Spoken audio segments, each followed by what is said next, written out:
আছে এবার একটা পরিবর্তন। সারা মধ্যমগ্রাম জুড়ে না, সারা বাংলা জুড়ে এবার একটা চোর, দুর্নীতি, চুরি, দুর্নীতি, নৈরাজ্য, নারী নির্যাতন এসবের বিরুদ্ধে মানুষ এবার ইভিএমের সামনে উত্তর দেবে। এবার একটা কথা বলি, আমরা কোনোদিন হিন্দু মুসলমানের রাজনীতি করিনি এবং বিভাজনের রাজনীতি করিনি।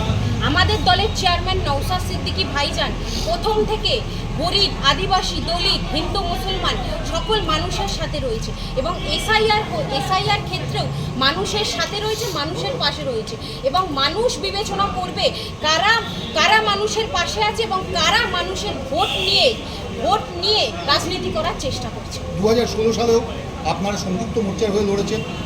এবারে 2021 সালে একটা অদ্ভুত বাতাবরণ দেখা যাচ্ছে, যেখানে দাঁড়িয়ে আপনার সঙ্গে দেখা যাচ্ছে সিপিএম। দেখুন, আমরা ফরওয়ার্ড ব্লক, আমাদের বামফ্রন্ট সমর্থিত, আমরা আইএসএফের ক্যান্ডিডেট, আমাদের মধ্যমগ্রামে ঘোষণা হয়েছে এবং ফরওয়ার্ড ব্লক নিজস্ব দায়িত্বে ওনারা ঘোষণা করেছেন ক্যান্ডিডেট।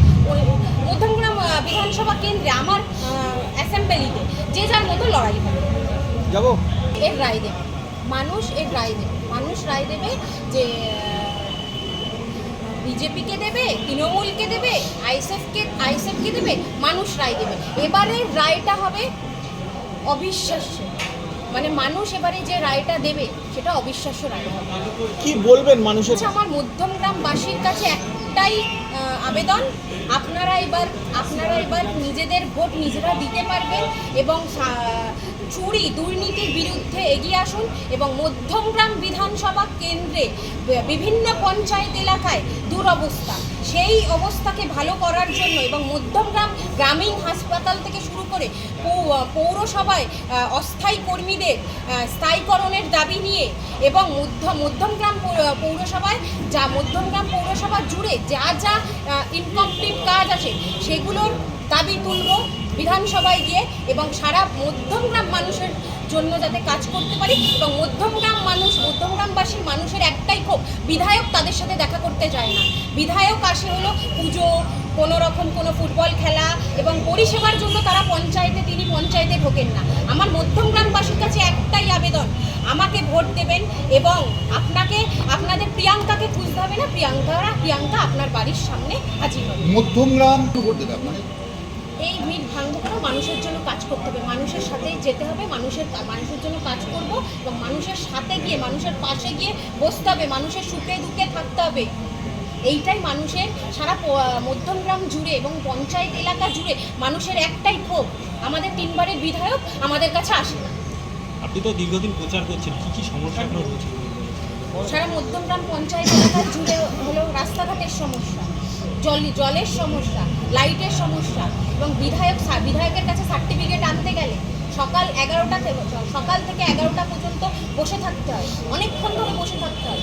তারপরে তিনি দেখা করেন না, তিনি ঠিকঠাকভাবে পরিষেবা দিচ্ছেন না, মানে মধ্যমগ্রাম পঞ্চায়েত এলাকা জুড়ে মানুষের ক্ষোভ হলো তিনি আমাদের সাথে বিধায়ক হয়ে আমরা জিতিয়ে এনেছি, তিনি আমাদের সাথে দেখা করেন।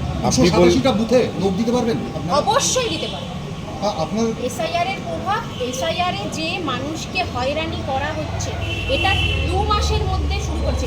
এসআইআর যদি করতে চাইতো একটু আগে থেকে করতে পারতো, কিন্তু এই এসআইআরের জন্য মানুষকে যেভাবে লাইনে দাঁড়াতে হচ্ছে, মানুষকে যেভাবে হয়রানি হতে হচ্ছে, এর জন্য রাজ্য সরকার, কেন্দ্রীয় সরকার উভয়ই দোষী।